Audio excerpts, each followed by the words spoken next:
로마서 6장 15절부터 23절 말씀을 가지고 순종의 종으로서의 삶을 제목으로 하는 말씀 전가하겠습니다. 순종의 종으로서의 삶. 로마서 6장은 장 제목이 주제가 죄로부터의 자유입니다. 죄로부터 어떻게 자유롭게 살 것인가 라는 주제를 다루고 있습니다. 다시 말하면 성화의 삶을 다루고 있습니다. 지난 주일날 14절까지 말씀 나누고 오늘은 15절부터 23절까지 16절에 순종의 삶이라는 단어가 나와 있습니다. 16절 맨 끝에 보면 순종의 종으로 의에 이르느니라. 네. 순종이라는 이 단어에 집중해 보겠습니다. 사람은 순종을 원할까요? 불순종을 원할까요? 우리 아이들 키우면 순종보다는 불순종을 많이 합니다. 그 미운 4살이라고 옛날에 있었다고 미웠고, 근데 요즘에는 미운 2살이라고 어디 가니까 얘기를 하더라고요. 2살부터 말을 안 듣기 시작하고 불순종하기 시작하는데 걷잡을 수 없대요, 요즘에는.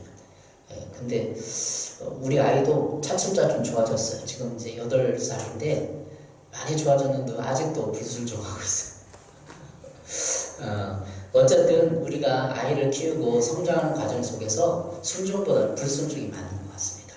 그리고 경험이고, 제 개인적인 경험이고, 주위 사람을 봐도 마찬가지고, 이스라엘 백성이 출애굽해서 하나님의 백성으로 훈련되고 양육되는 과정에서 모세가 리더였잖아요. 모세가 가나안 땅으로 또 인도하는 이런 과정 속에서 이스라엘 백성이 불순종을 많이 했어요, 순종보다. 왜 그랬을까요? 불순종이 더 좋은 모양이죠. 근데 인간의 죄성은 순종보다는 불순종을 하는 게 더 좋아하는 것 같아요. 죄성이기 때문에. 선악과를 따먹지 말라고 해서 따먹었기 때문에 그 죄가 유전돼서 우리 마음속에는 죄가 유전되고 근본적인 죄성이 있기 때문에 하지 말라고 하는 걸 꼭 하고 싶은 그런 욕망과 속성들이 있는 것입니다. 예수를 믿게 되었습니다. 예수는 우리의 구원자, 죄로부터 자유롭게 되는 십자가를 지신 만왕의 왕이시오, 또 죄를 해방시킨 그런 구세주가 되십니다. 예수를 믿게 됐고 구약을 바라보면서 모세가 이스라엘 인도할 때 왜 말을 안 들었을까, 불순종했을까를 쭉 생각을 해보고 오늘 본문을 보면 이해가 됩니다. 순종의 종으로 살아가는 게 좋은가, 여기서 불순종이라는 건 죄로 살아가는 게 좋은가. 죄는 그만큼 우리의 삶에 즐거움을 주고 또 어떻게 보면 쾌락을 주고, 왜냐하면 죄의 속성 근본적으로 자기 중심이기 때문에. 근데 여기 순종이라는 것은 하나님 중심으로 살아가는 삶을 말하는 겁니다. 지난주에 잘 설명했습니다. 1절부터 14절. 죄의 근본적인 속성에는 자기 중심주의가 있습니다. 내가 중심이 되어 사람과 환경과 이 모든 것을 해석하고, 그래서 그 해석이 맞으면 우월감을 가지고, 또 해석이 틀리거나 잘못 살게 되고 남보다 못한 삶을 살게 되면 비교에 대해서 열등감을 갖게 되고 우울감에 빠지는 게 죄의 속성입니다. 이제 예수를 믿게 됐어요. 그러면 기준이 예수님의 십자가. 그래서 우리는 어떻게 살아가게 되냐면 예수님의 십자가를 통해서 우리 전반적인 삶의 기준을 갖게 되는 것입니다. 오늘 15절에 그런즉 어찌하려 우리가 법 아래 있지 아니하고 은혜 아래 있으니 죄를 지로 그럴 수 없느니라. 그러니까 예수님을 믿는 삶은 은혜 아래 있는 삶입니다. 은혜 아래 있습니다. 그 이전의 삶은 법 아래, 율법 아래 있는 삶이었어요. 그래서 법을 어기면 법을 어기고 뭔가 잘못된 일을 하면 죄책감이 들어오고 그 죄로 말미암아 다른 사람과 나를 피폐하게 만들고 정죄하게 만들고 멸망하게 만드는. 근데 예수님이 이 땅에 오셔서 모든 인류의 죄를 다 십자가에서 없애버렸죠. 도말해버렸어요. 그래서 그 이후의 삶은 은혜의 삶이라는 거죠. 우리는 은혜 아래 있는 삶을 살게 됩니다. 그런데 15절에 은혜 아래 있는데 그러면 더 죄를 지으려 그럴 수 없느냐라고 말하고 있습니다. 여러분은 14절에 여러분은 율법 아래 있지 않고 은혜 아래 있으므로 죄가 여러분을 다스릴 수 없을 것입니다. 세번역 성경이 말하고 있습니다. 14절에 우리는 은혜 아래 있다. 예수님의 그 십자가 이후의 모든 인류의 삶은 예수를 믿게 되면 은혜 아래에 있는 것이죠. 그럼 우리가 이런 질문을 할 수 있습니다.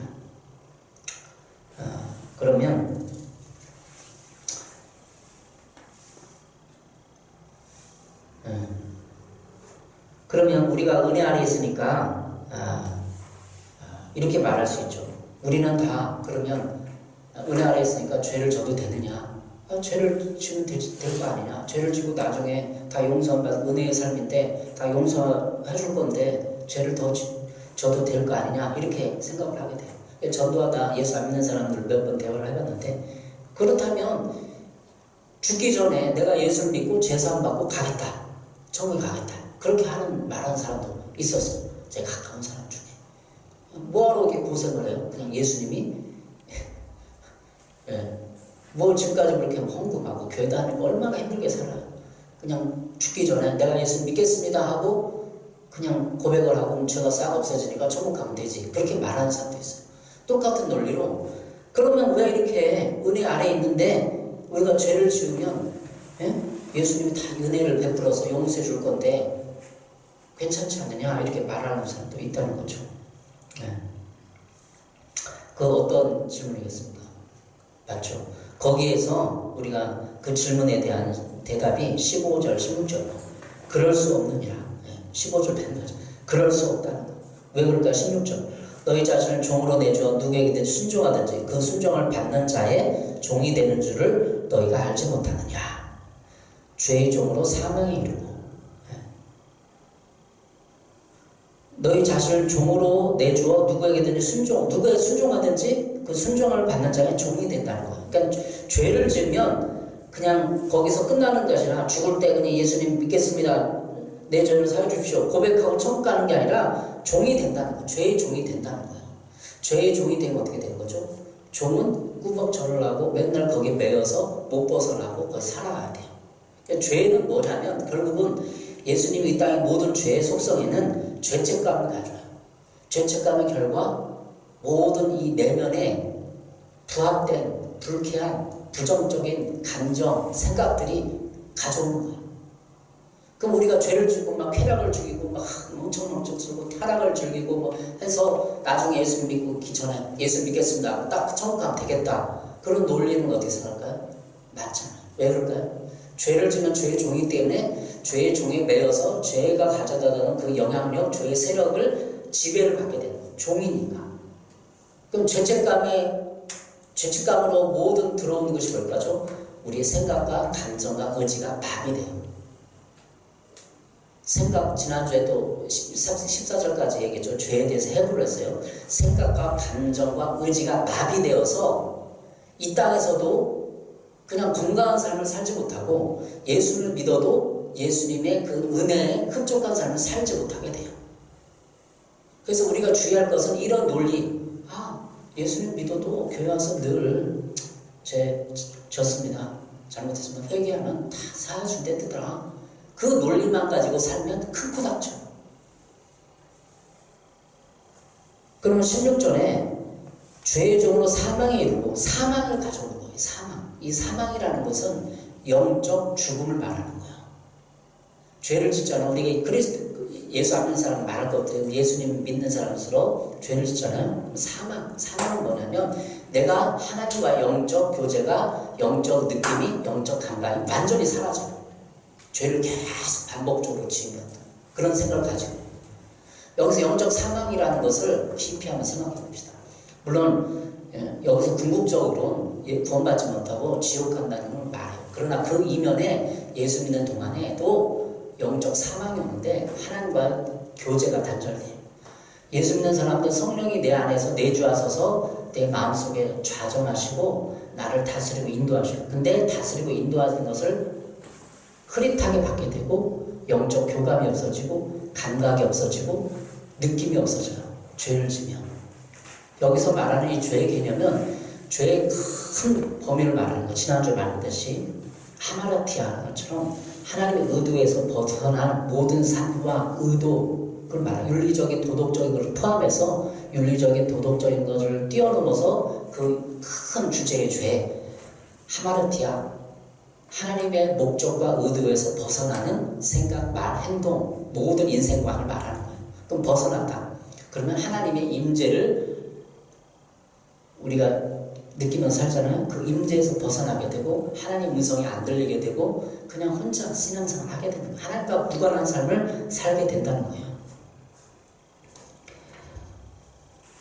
오늘 17절부터 18절까지 이제 서론적인 얘기를 했는데 17절과 18절에 좀 쭉 가면서 설명을 드리겠습니다. 거기에 대한 설명을 드리겠는데 17절입니다. 하나님께 감사하리로다. 너희가 본래 죄의 종이더니 너에게 전하 준 바 교훈의 본을 마음으로 순종하여 죄에게부터 해방되어 의에게 종이 되었느니라. 우리가 원래 어떤 자들이었는지 어떤 존재를 보여줍니다. 17, 18절은 복음이 우리에게 전하여졌을 때 우리는 복음을 마음으로부터 순종했습니다. 예수님을 받아들였죠. 그런데 하나님께 감사를 표현함으로 이 복음에 대한 순종도 하나님의 은혜에 의한 것임을 말해주고 있습니다. 우리는 태어날 때부터 죄의 종으로 태어났습니다. 왜? 아담과 유전된 죄가 있고 또 자범죄, 날마다 내 본성에 짓는 죄가 있잖아요. 의지로. 그러나 우리는 은혜로 말미암아 복음에 순종해서 하나님의 종으로서 삶을 시작하게 된 것입니다. 지난 주일 설교에서 죄인의 상태, 다시 말하면 이성과 감정과 의지가 타락한 상태에서 작용하는 원리들을 잘 묵상해 보았습니다. 우리의 감정과 생각까지도 죄된 속성이 나타나 있는데 우리는 나의 의지하는 것은 멈추고 말씀의 순종으로 방향을 바꿔야 합니다. 오늘 너희가 본래 죄의 종이더니 우리가 태어날 때 죄의 종이었죠. 너에게 전하는 교훈의 본을 마음으로 순종하고 복음을 받아들고 예수를 믿기로 하고 세례를 받았고 그래서 교훈의 본 마음으로 순종했다는 거예요. 받아들였다는 거, 순종했다는 거. 죄로부터 해방되었다는 거죠. 그래서 의에게 종이 되었습니다. 네, 18절까지. 19절에는 너희 육신이 연약함으로 내가 사람이 예대로 말하노니 전에 너희가 너희 지체를 부정과 불법에 내줘 불법에 이른 것 같이 이제는 너희 지체를 의에게 종으로 내줘 거룩함에 이르라. 세번역 성경으로 19절 읽어보겠습니다. 여러분의 이해력이 약함으로 내가 사람의 방식으로 말을 합니다. 여러분이 전에는 자기 지체를 더러움과 불법의 종으로 내맡겨서 불법에 빠져 있었지만 이제는 여러분의 지체를 의의 종으로 바쳐서 거룩함에 이르도록 하십시오. 예. 여러분이 전에는 자기 지체를 내 생각, 감정, 의지를 더러움과 불법의 종으로 내줬어요. 아무 생각 없이 살았기 때문에. 그리고 이제는 이란 단어가 중요해요. 이제는 여러분의 지체를 의의 종으로 바쳐서 거룩함에 이르도록 하십시오. 의의 종, 오를 이자. 오름에 하나님이 보시 여기서 의라는 것은 하나님이 보시기에 의로운 거예요. 옳다는 거죠. 내가 보기에 의로운 게 아니라 하나님이 볼 때 의로운 것으로 바쳐서 거룩함에 이르도록 하십시오. 거룩함이 뭐죠? 성화의 삶이에요. 죄를 이기는 삶이에요. 죄의 종된 결과는 도덕적인 타락을 말하고 하나님의 종된 결과는 도덕적인 거룩함의 영광스러운 정리가 이루어지는 겁니다. 여러분의 지체, 다시 말하면 생각과 감정, 의지, 또 행위 이 모든 것을 의의 종으로 바쳐서 의의 종이 되는 것입니다. 하나님 보시기에 의로운 것입니다. 20절부터 22절까지는 그런 삶을 더 점진적으로 말해주겠습니다. 20절 너희가 죄의 종이 되었을 때는 의에 대하여 자유로웠느니라. 너희가 그때 무슨 열매를 얻었느냐? 이제는 너희가 그 일을 부끄러워하느니 이는 그 마지막이 사망이니라. 사망이 또 나왔죠. 죄를 짓는 결국은 사망인데 천국까지 가고 지옥에 가는 것을 궁극적으로 사망이라고 해요. 그런데 이 땅에서도 사망을 느끼면서 살아간다는 거죠. 예. 지난 주일날도 말했지만 죄에 대한 여러 가지 양상들이 있어요. 사회에서 신문지상에서 사기를 쳤다든지 도박을 했다든지 뭐 외도를 했다든지 불륜을 저지르고 성적인 성폭행을 했다든지 많은 죄악도 있어요. 그건 율법적인 죄예요. 하지 말라고 죄니까. 근데 내 마음에 하나님의 말씀과 뜻에 순종하지 않고 불순종하는 욕망까지 포함된 모든 것을 결국은 죄책감을 가지고 죄책감은 우리를 열등하게 만들고 불안하게 만들고 두렵게 만들고 우리 일상의 삶에 생각과 감정을 마비시킨다는 거. 이게 사망이에요. 그래서 하나님 이 땅에 보낸 존재로서의 하나님의 형상에 복된 존재로 살아가지 못하고 내 생각을 50%는 잠식됐어요. 생각이 마비됐어. 뭔가 이성적으로 판단하고 뭐 이렇게 내 계획을 꾸미고 창의적인 생각을 하고 뭔가 남의 긍정적인 말을 해주고 이런 것이 마비돼서 못 해주는 거야. 남을 축복하고 남을 이렇게 하려고 하니까 내 마음에서 자꾸 부정적인 반발심이 올라와. 감정에 힘들려. 감정에 막 불안하고 화가 치밀어 올라. 그것도 마귀에게 그냥 죄의 종으로서 30% 50% 잡혀있는 거야. 뭔가 내가 의도하지 않은 것처럼 화가 난다. 내가 분노를 절제하지 못한다. 응? 아이가 막 했을 때 아내와의 부부싸움 났을 때 분노를 절제하지 못해. 내가 그렇게 화를 안 내려고 했는데 막 화가 올라와. 이게 지금은 분노의 감정이 잡혀있는 거예요. 죄의 종으로부터. 이해하시나요? 네. 여러분, 우리가 신앙생활 하면서 왜 막 화를 내고 뭔가 나쁜 짓을 하고 뭔가 음란적인 어떤 그런 포르노 중독에 걸리고 막 도박에 걸리니까. 그러니까 내가 자고할 수 없는 내 의지가 잡혀있는 거예요. 그러니까 죄 사망이라는 것은 내 의지가 이미 30% 50% 잡혀서 그것을 못 태어나는 거예요. 술 끊어야 돼요. 술 끊어놓고 안 끊어져. 이미 잡혀있는 거예요. 죄의 종으로서. 너무 리얼하게 공개적으로 제가 예화를 잘 설명하는 건지 모르겠어요. 또 시험 들 사람이 있을지 몰라요. 근데 의지대로 안 된다. 새벽기도 열흘 작정했는데 안 된다. 그럼 뭐가 의지가 잡혀 있는 거라고. 그것이 사망이라는 거예요. 사망은 이렇게 우리의 생각과 감정, 의지를 마비시키고 붙잡고 있는 거예요. 그럼 어디? 로마서 6장 22절입니다. 그러나 이제는 너희가 저로부터 해방되고 함께 종이 되어 거룩함에 이르는 열매를 맺었으니 그 마지막은 영생이라. 그러나 이제는 우리가 예수 믿게 됐으면 죄로부터 해방됐다는 거예요. 여기 지난주에 말했듯이 죄로부터 해방됐다는 것은 법적으로 선언이에요. 내가 그렇게 살아야 예수님을 의지하고 성령님의 중심에 의지를 드리고 예배를 드리면서 조금 그 땅을 넓혀가는 거예요. 죄로부터 해방됐다는 건 선언이에요. 법적인 예수님이 딱 법적으로 우리 모든 예수 믿는 사람 법적으로 해방됐다 선언해줬어요. 그럼 내가 그걸 살아야 돼요. 여호수아에서 구약성경 여호수아에 보면 여호수아가 모세를 후계자로 돼서 가나안 땅을 정복해 들어가잖아요. 땅을 정복하잖아요. 그냥 예수님 하나님이 땅 니네가 다 가져가라. 거기 토착민들을 다 죽여버리는 게 아니야. 니네가 죽여야 된다. 니네가 죽이고 정복해야 된다. 그럴 때 정복 전쟁을 할 때 윤리와 도덕을 가지고 하나님 말씀대로 정복해 가는가를 봐요. 순종하고 불순종하는가. 우리 인생의 삶도 마찬가지예요. 예수를 믿은 다음에 순종하고 불순종하는지 하나님이 처음부터 끝까지 보고 있어요. 그러니까 순종하면 우리 지경을 넓혀주고 복을 주고 불순종하면 여호수아처럼 아이성 전투에서 무너지는 거예요. 여호수아 5장, 6장, 7장 계속 정복 전쟁이 나오니까 아이성 패배하고 이기고 그러잖아요. 순종하면 이겨요. 불순종하면 져요. 우리의 삶, 예수 믿는 삶의 이 모든 현장에서 죄로부터 해방됐다고 예수님이 다 선언했어요. 출애굽한 이후에 가나안 땅은 니네 땅이야 라고 선언했어요. 근데 정복 전쟁이 필요한 거예요. 우리 일상의 삶도 정복 전쟁을 치러야 돼요. 아침에 성경 읽고 중보 기도하고 나를 예수님의 보혈로 덮고 이렇게 정복 전쟁을 치르는 거예요. 그리고 하나님께 종이 되어 거룩함에 이르는 열매를 맺었으니 거룩함에 이르는 열매. 우리가 예수를 믿고 살아가는 치열한 영적 전주에서 우리가 뭘 열매를 맺는 거룩함을 얻는 거예요. 거룩함 열매. 이 거룩함은 누가 너 거룩하구나. 야, 너 승진시켜줄게. 너 거룩하구나. 교회에서 장로로 하고 야, 좋은 목사님이네. 이렇게 떠받들어 주잖아요. 거룩함은 이 세상 사람부터 교인들로부터 핍박을 받을 수도 있고 미움을 받을 수도 있고 존재의 인정을 못 받을 수 있어요. 그게 거룩함이에요. 거룩함을 내가 생활 속에서 거룩해졌다고 누가 인정해 줍니까?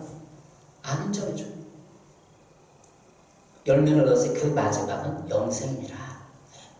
영생이라는 것은 여기서도 말하지만 우리가 천국에 궁극적으로 천국대의 삶을 말해요. 죽음 이후에 그러나 예수 믿은 삶 속에서 영생의 삶을 느낄 수가 있습니다. 영생이라는 하나님께 종이 되는 것이에요. 거룩함에 이른 열매. 사망은 죄의 종이고 의에 대해 자유하는 거예요. 20절부터 22절까지는 영생과 사망이라는 두 가지 삶을 대변해 있는 거죠.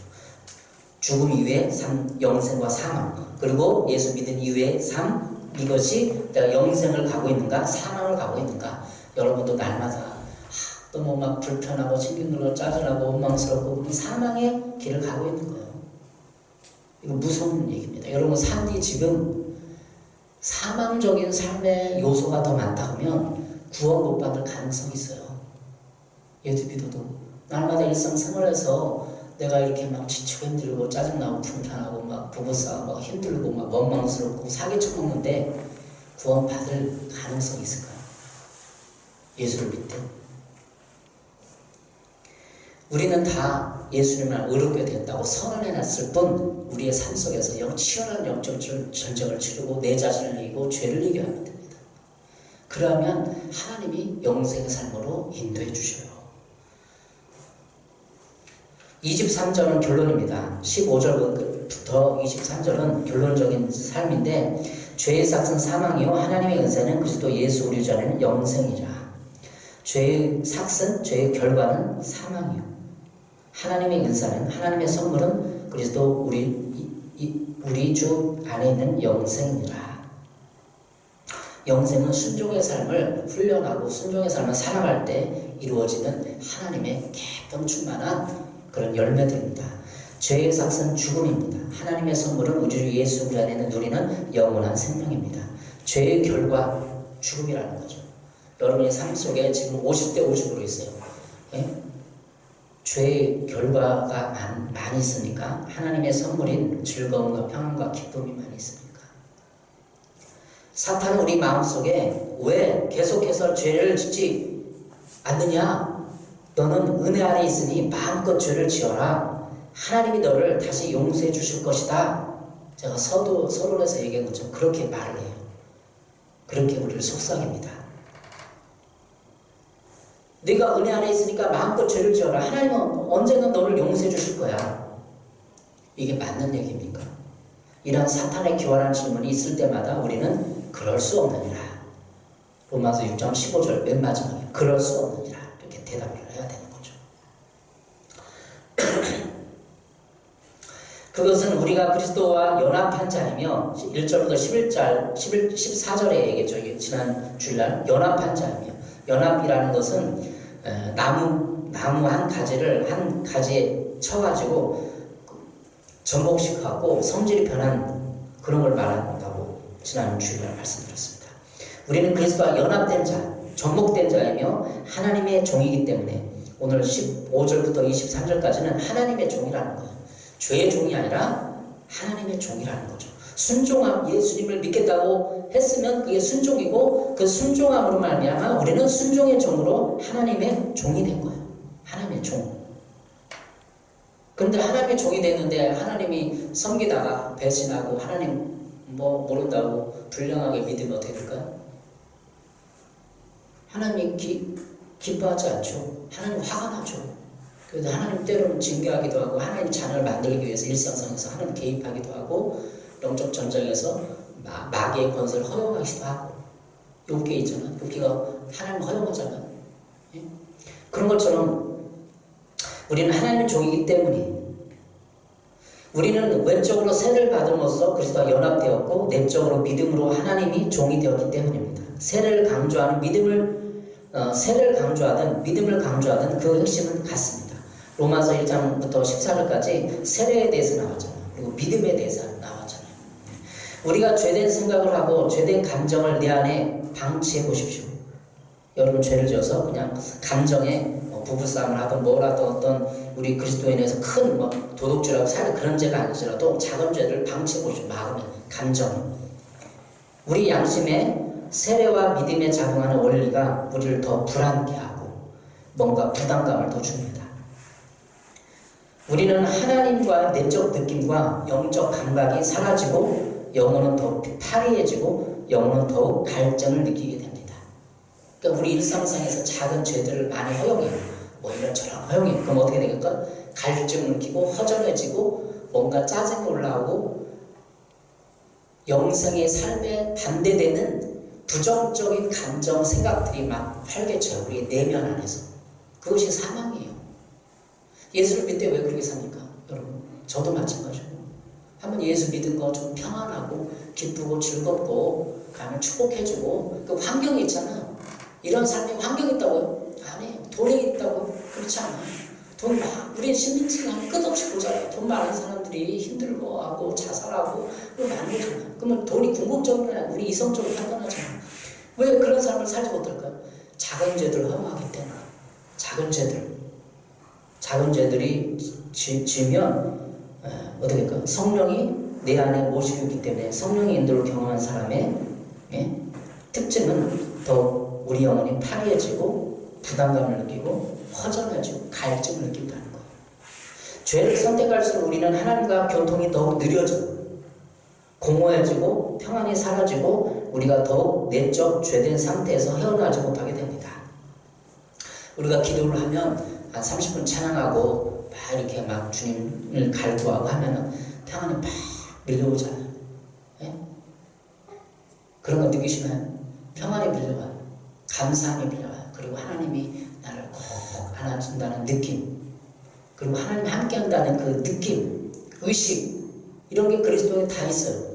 내적 죄를 범하잖아. 일상의 어떤 죄를 허용하잖아. 근심하고 염려하고 우울해지고 혈기 부리고 교만해지고 그러잖아요. 이런 것이 걷어져서 불안이 올라오고 두렵고 짜증나고 신경질 나고, 이것이 죄된 사람들의 일상적인 삶을 말하는, 그것은 곧 사망이에요. 우리의 생활 속에서 사망을 거두는 거죠. 여러분, 시편 51편이 나와 있는데 다윗이 밧세바와 동침한 후 선지자 나단이 그에게 왔을 때 지은 시라고 해요. 주석가들이 대부분 이렇게 사무엘하 11장에 나오는 얘기.